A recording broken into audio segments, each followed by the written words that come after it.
Bonjour à tous et bienvenue dans ce décryptage. Vous savez, la société, c'est un peu comme un immense immeuble avec une architecture ultra complexe. Et aujourd'hui, on va essayer de décoder comment les gens y naviguent d'une génération à l'autre. En s'appuyant sur les données des sociologues, on va voir qui réussit à monter les étages, qui redescend et qui reste exactement à la même place que ses parents. C'est parti. Au programme de notre analyse, d'abord, on va définir ce qu'est vraiment la mobilité sociale. Ensuite, on décodera les fameux tables de mobilité. En 3, on parlera de structure, de chance et de fluidité. Puis, on verra le rôle central de la famille avant de faire un focus spécifique sur la trajectoire des femmes. Allez, on commence tout de suite avec notre premier point, définir la mobilité sociale. Bon, il faut clarifier un truc d'entrée de jeu. Il ne faut absolument pas confondre la mobilité intergénérationnelle avec les mouvements qu'on observe au quotidien. Imaginez que vous déménagiez dans une autre région. Ça, c'est de la mobilité géographique. Si vous changez de métier ou de boîte en cours de carrière, c'est de la mobilité professionnelle. Mais la mobilité intergénérationnelle, le cœur de notre sujet, c'est le fait de comparer la position sociale d'un individu directement avec celle de ses parents. Par exemple, si quelqu'un devient cadre alors que son père était ouvrier, bingo, on parle de mobilité sociale ascendante. L'ascenseur monte. Mais on le sait bien, cet ascenseur ne va pas que vers le haut, il descend aussi. C'est ce qu'on appelle la mobilité sociale descendante, le fameux déclassement ou encore la démotion sociale. Concrètement, c'est quand une personne finit par occuper une position inférieure à celle de ses parents. Si on prend le cas inverse de tout à l'heure, imaginez un ouvrier dont le père était cadre. Et bien là, c'est un glissement vers le bas sur l'échelle sociale. Et puis, il y a des cas où l'ascenseur reste tout simplement bloqué au même étage. Rien ne bouge. C'est l'immobilisme ou la reproduction sociale. En gros, c'est la perpétuation parfaite de la position entre le parent et l'enfant. L'enfant d'agriculteur reste agriculteur. Tel père, tel fils. Les statuts se conservent et ça illustre une immobilité qui peut être assez frappante au fil des générations. On passe à la deuxième partie. Comment décoder les tables de mobilité ? Alors, comment les sociologues mesurent-ils tous ces mouvements ? Eh bien, ils utilisent deux outils absolument fondamentaux. D'un côté, la table de destinée. Elle, c'est un peu la boule de cristal. Elle répond à la question « Que deviennent les enfants issus de telle ou telle catégorie ?» De l'autre côté, on a la table de recrutement. Ça, c'est plutôt une loupe braquée sur le passé, d'où viennent les individus qui composent aujourd'hui cette catégorie. Finalement, ce sont juste les deux faces d'une même pièce. Ce qui est vraiment fascinant quand on analyse ces données, c'est qu'un axe saute immédiatement aux yeux, la diagonale. Les chiffres qui se trouvent sur cette ligne expriment très exactement le pourcentage d'enfants qui finissent dans la même catégorie que leurs parents. C'est là, sur cette diagonale, que se lit l'immobilité. C'est le taux brut de la fameuse reproduction sociale dont on parlait. Et tenez-vous bien parce que les chiffres sont assez vertigineux.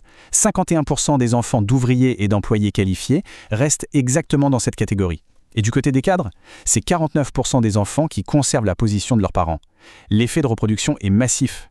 Les statistiques nous prouvent d'ailleurs que les petits trajets entre des catégories très proches sont infiniment plus fréquents que les immenses sauts d'un bout à l'autre de l'échelle. D'ailleurs, cette règle des petits sauts s'applique même quand l'ascenseur descend. En cas de déclassement, 25% des enfants de cadres atterrissent dans les professions intermédiaires, donc le palier juste en dessous. Seuls 10% tombent tout en bas de l'échelle, chez les ouvriers non qualifiés. En clair, la chute libre est super rare.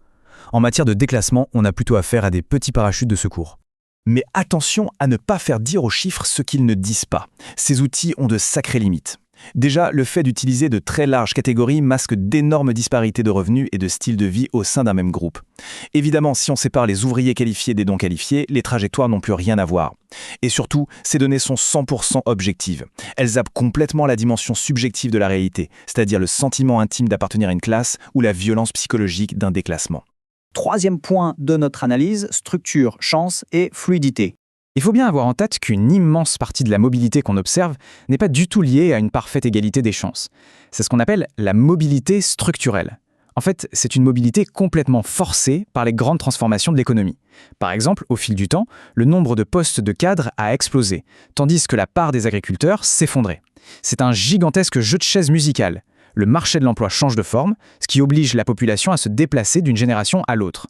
Et ça soulève une question majeure. Est-ce qu'avoir un meilleur diplôme que ses parents garantit automatiquement une meilleure position sociale ? Eh bien non.